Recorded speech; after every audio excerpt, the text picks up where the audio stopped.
from your perspective, if you can't fight every battle, what have been the battles? What have been the most egregious things over the past? I mean, it's been almost 3 weeks since he's been elected, for almost 4 weeks. What are the most egregious things? Like, what are the ones that deserve the most attention?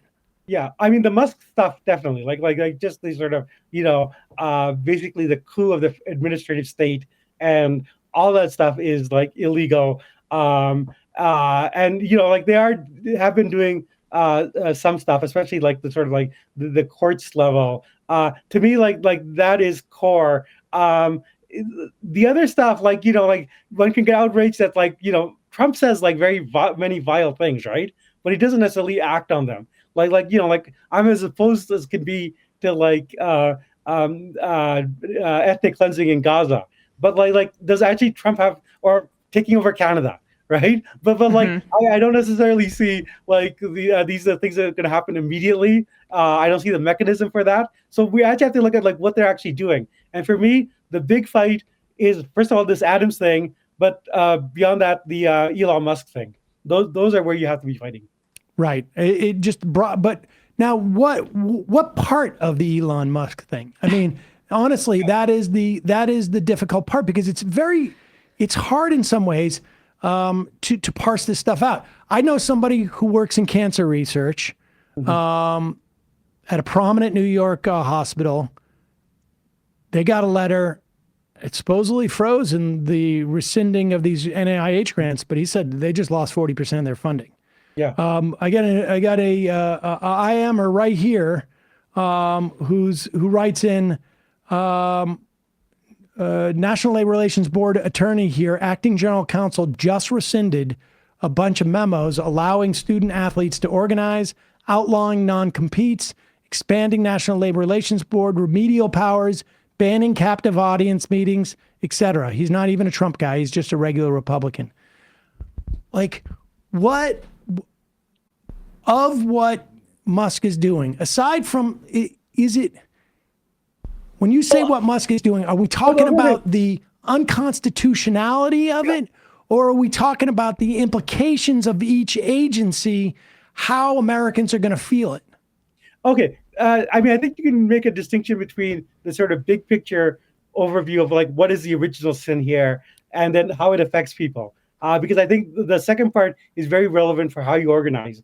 But the first part, I mean, I think you have to immediately say that this whole enterprise is totally illegitimate. There's no basis in the Constitution for like a private citizen who is part of an agency that is just created by executive order to go in and take over the federal government the way Musk has been doing. It's totally illegitimate, and it's also fraught with corruption because he's the world's richest man and he's getting access to all sorts of valuable things. Just like data is money, data is power. He's going to be able to data mine the government. That's all totally illegitimate, and I think that should be the case. That what we have here is a plutocratic takeover of the government. What Bernie talks about, oligarchy. This is the oligarchy right here.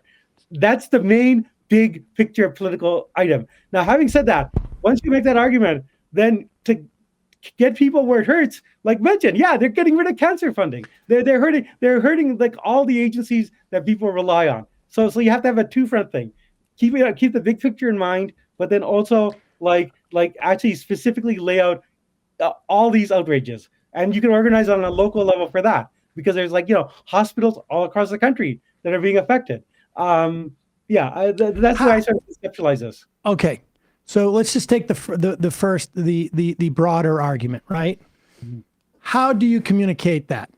I mean, as opposed to just saying it, right? Like, because I get it. I mean, there's a lot of people who ran around with their hair on fire. I was one of them. And frankly, I think it was justified during the first Trump administration. And that's actually worked. We actually prevented a lot of bad things happening in Trump. The resistance. Okay. Yeah. Resistance. Yeah. But in any case, yeah. Okay. But when you have something this sort of fundamental, there is, Donald Trump cutting, and the Republicans voting to cut, the Republicans could have voted away the Affordable Care Act, and they could have gotten rid of health insurance for tens of millions of Americans. They could have, I mean, tens upon tens upon tens of millions of Americans, when you think about Medicaid, they could have rolled back all the patient protections that we have in the patient in the ACA, rescission and caps and stuff like that. But that would not have been a breach of the Constitution. You would have immediately moved to that sort of second level thing of like, here is this kid who doesn't have health insurance anymore. Here is this 55-year-old who doesn't have health insurance anymore, et cetera, et cetera, et cetera. But in this instance, it is extra constitutional what he's doing. Yeah. Unconstitutional? What do the Democrats do to communicate that? Like what? It's one thing to go up and go like, people are getting aroused. The Baileys have called me. They're aroused. What are we gonna do here? Or what do you do to communicate that they're breaking the Constitution here? Do you not vote for anything? Do you say like, we're not going inside these chambers. We're not going to do any of this stuff. Yeah. Well, I mean, that is a sort of indivisible type argument that you actually use all the levers that you have to just gum up the work and shut down the government. But to do that, you have to come to the conclusion first that yes, this is a constitutional threat. This is a sort of existential threat to American democracy.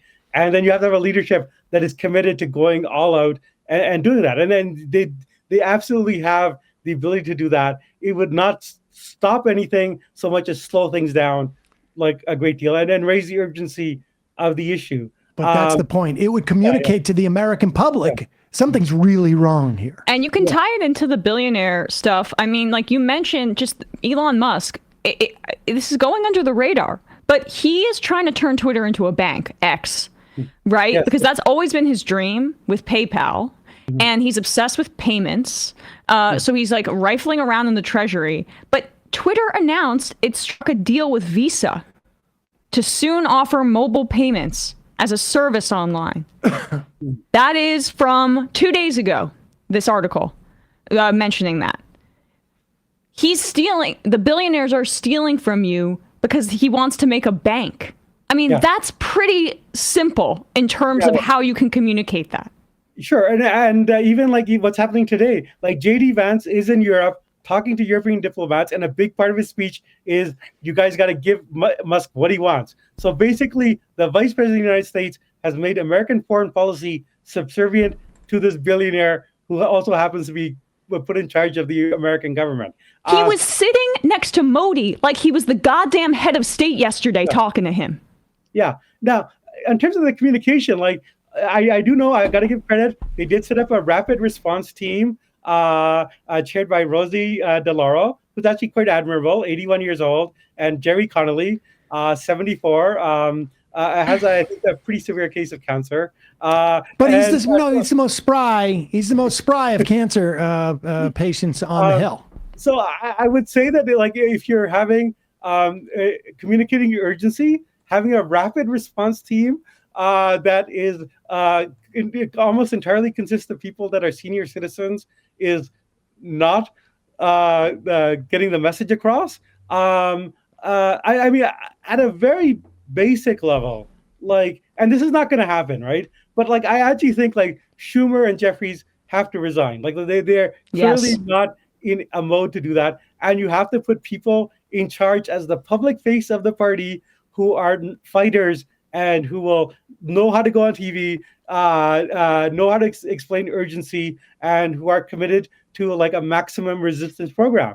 Like someone like AOC in the House or Bernie. Now they're not going to do that, but I mean, we could actually, for our part, like, because we're not the party, we can lay out like, this is what you have to do. This is like our position. This is like, if you're serious about this, if you're taking this stuff seriously, and once you have a leadership that is committed to fighting, then they can make a very simple proposition, which is we're going to have midterms coming up. Our proposition to the American people is what's happening now is an attack on the Constitution, attack on American democracy, and its open plutocracy. And if you give us a House and Senate, we will investigate the hell out of these guys and make them pay for what they're doing. Now, you make that your argument going forward. That's what they would do, I think, if they took this stuff as seriously as they should. Now, it's pretty clear from everything that Schumer and Jeffries have said that they do not take this stuff as seriously as you and I do. And that might be worth talking about. Yeah, I mean, let's have that talk. They don't seem to take it seriously, and before they can get to, we will, if you give us the House and the Senate, we'll investigate the hell out of this. They need to be out there communicating there's a problem. Yes, and yes. if they're sitting there saying people are getting aroused, right. or we're getting, like we will win.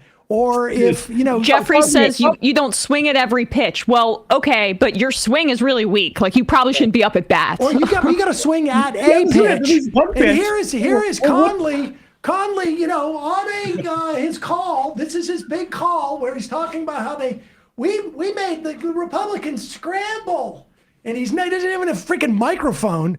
I mean, give me a break. That's the thing, that whole Musk thing. Like, they held a meeting to vote on a subpoena. A subpoena, but they knew they didn't have the vote, and Connolly was thinking that some Republicans would vote for him, like as if he doesn't know the Republican Party for the last 30 years. And he also ended up saying, well, we got what we wanted, which is that you lost. So what you wanted, what your goal was to lose. It's not even that, because look, they're going to lose. He said, what we got, what we wanted. We made them scramble. And it's like, dude, they just don't understand you are not going to win. They are not going to win any fight. But the whole point is they need to show the American public why they're fighting. In the loss, and it will be loss after loss after loss, but within each loss, they need to communicate to the American public, this is not the Democratic Party's loss. It is America's loss. Mm-hmm. It is not just our loss. We are fighting for you. It is your loss. You have lost. Every time we are not empowered to do anything, we are all losing. They are not communicating that, and they don't even seem to understand that's what they got to be doing. No, that's absolutely right. And I wanted to think through a little bit why they think this, because I think there's some good reporting. And a lot of this is coming from the donor class. And basically, the really big donors have told Schumer and Jeffries, like this is not an emergency. What is the stuff Trump is doing is going to be gummed up by the courts. And so you just let things run its course. You basically, Schumer's theory is you just let Trump screw up, and then things will fall on your lap. And now I think that there's a couple of problems with that theory, but that is a theory. And also the donors are saying, ignore the base. I know you're getting a lot of calls from your constituents saying do something. Why the hell aren't you doing anything? Yeah. But just ignore those people, because we've done the analysis. This stuff is bad, but it's survivable. And more importantly, we have a mechanism in place, which is the courts. I think that is the actual thinking that's going on here. Now, I think it's worth unpacking. I want to give them credit in terms of putting their analysis in the best case possible, and say I actually do think that trusting the courts is not totally false. There is I think Trump has a very bad record in the courts. I think he has very bad lawyers. I think that there are fights that they are winning and could win in the future. It's not totally the rule of law is actually a thing that exists to some degree, even if it's battered. So it's not totally wrong. But I also think that just relying on the courts is bad politics because it demobilizes people. It basically says, it's like Q, trust the plan, trust the judges. It gives people no reason to pay attention to politics, to engage with politics, and to go in and protest and to be active members of your party. And beyond that, if they lose in the courts, but you don't have politicians that can communicate what these losses mean, can communicate the fact that the courts have shown that Trump has violated the Constitution, and this is a real illegitimate paragraph. Unless you can articulate that idea, then the court decisions, they have consequences, but they don't have political consequences. Exactly. You have to be in the realm of politics. You can't just have the courts and no politics. The politics is, and you actually need the politics to preserve the courts. You need the politics to give all these lawyers who like they're going to try to fire like some courage in some sense that like like we're standing up for something and that people will respect us and that there's a bigger fight out there. So I just think like their whole analysis that like it is basically let's rely on the courts, and I don't think that works. I couldn't agree more. I mean, it's completely contrary to what their role. I mean, they're out there saying we have no power. Literally, he's saying we have no leverage. Okay, well then how about doing some politics? I mean, the Axios report that we have no leverage and that we're mad and we're angry and that people were mad at. I should tell you, no, on Wednesday, and I just want to make this clear. On Wednesday, I called Richie Torres's office, both in the Bronx and in D.C. Nobody answered. I left a voicemail apologizing to him for because he really resents that we feel like they're not doing anything. He rejects and resents it, and we just wanted to apologize for upsetting him because I know that this time of year is a good time of year to take a vacation. Maybe you want to go. I know my son's got vacation next week. And everybody wants to go and maybe get a little bit of sun or something like that. And we're really interfering with his potential, I don't know, his trip to the Bahamas. His R&R. Where was he going to go? Yeah. Give me your sense of like, if you were one of the good billionaires, I don't think that these things exist. But let's say that one of the good billionaires came to you, or any billionaire, or let's just say actually even better, we were able to pass one law that was we're going to appropriate billionaires' money. And as part of this law, Jeet here is in charge of building the infrastructure to deal with what's going on right now. If the Democrats' role, the elected Democrats' role would be to communicate to the American public what's going on with this attack on the administrative state is unconstitutional, first level. Second level, and here's how it's hurting individuals around the country. Yeah. And to their credit, I've heard it floated. I don't know if they're going to do it. I've heard the floating of like creating a shadow government in some way. So like essentially a shadow head of the CDC, so that in the event that bird flu ends up continuing to become a greater problem, there's somebody every day who's putting out a report, saying, hey, I've collected all this information. The CDC is not allowed to release it. And we've been able to, and maybe there's a shadow, whatever. Where would the different players play? In other words, like if that's the role for the Democrats, where are the different groups? We're going to be talking to the ED of Move On in a minute. Where do these different groups, where should they function? Okay. I think that their main function right now is actually like putting pressure on the Democratic Party to do some of this stuff, which they're not doing. But like, if you can get to a position where like the Democrats are in an active opposition, then I think the main role is one of sort of like communication and to realize that the information environment is very hostile and that basically one of the things that Musk is doing is using Twitter to spread like lies and propaganda and to defame civil servants. And you actually need like an alternative communication network to debunk that. Now, I'm not positive that I think all his lies are working. Like he keeps saying he's found all this fraud. And I think the media has actually done a pretty good job of saying that like they've actually found no fraud. But if you had like an active political movement that's out there keeping people engaged and informed about what is going on, that has an infrastructure in place, and that is like strongly like partisan and has a sense of, which side are you on? Who's your friend? Who's your enemy? And can define Musk in particular as the enemy, as the embodiment of this billionaire class that has like basically taken over the government. I think that would be the most effective use for these outside groups to actually like mobilize people. Now, yes. I think currently the Democratic Party does not want their voters mobilized. Like they just want people to show up and vote in special elections and midterms. But actually, I think that if we can get the Democratic Party in opposition, then the secondary role is to like just explain to people what's going on, because there's a lot of stuff going on, and there's a lot of different people that care about things. Like there's, there'd be parents that care about the vaccination stuff. There'd be obviously like medical patients that care about like all the stuff they're doing to the healthcare system. Obviously, elderly people about Medicare and Social Security. So you actually need to like, which is something they've resisted doing, but like actually create an infrastructure for communication, an alternative media structure that actually like doesn't just say like, give us money, we're fighting Donald Trump, send us $5, but is actually like communicating with people what the crisis is. Well said. Well said.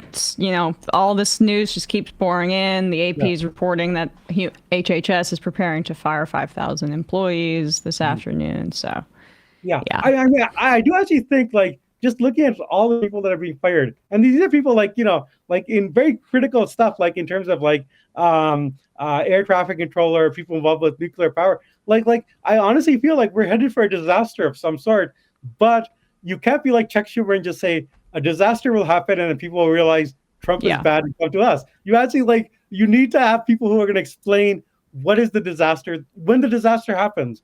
And I'm pretty sure a disaster is heading our way. You need to actually be able to explain what happened. We just had a plane crash that killed nearly 60 people. Have the Democrats been bringing that up at all after he threw the federal government into chaos? I don't use that politically. That's a disaster. Yeah. I mean, planes are falling out of the sky. We're all mad. I mean, I'm. It's just frustrating. Yeah. Yeah, I will put it. I mean, the Trump offers a good counterpoint to this, because when Biden was in power, anything bad that happened, East Palestine or whatever, they were out there. They were saying well, why isn't Pete Buttigieg doing something about the trains? Do we see anything comparable to that? Someone actually looking at what's going around and making them into the political arguments that they actually are. No, they do the Laken Riley Act. They'll pick a white girl who was killed by somebody who was an immigrant, and they'll make a whole thing out of it. Where are the Democrats introducing legislation named Bill Johnson, who died last year because he wasn't able to get health care? That's what they need to be doing. Politicizing. It doesn't matter if they think it's performative or it's beneath them. Do politics. Act like you're resisting, even if you don't have the mechanisms to do it. That's the lesson here. So, yeah. Gee, sort of a pleasure. Well, yeah, in its own special way. Always a pleasure. Great to talk to you. We will talk to you soon. Yeah. As always, we will link to your latest piece in The Nation magazine, and to people go back and read what you've been saying for months and months and months. Really appreciate it. Yeah. Oh, it was great to be on. And as I said, happy Valentine's Day. Yeah. Yes, you too. Sorry, we didn't mean to yell at you. We're yelling with you. Okay. Yeah. Okay. Bye, guys. Hey, folks, don't forget to hit the subscribe button and check out our daily show. We do it every day at 12 p.m. Eastern for about 2.5 hours. We even take phone calls. You should check that out.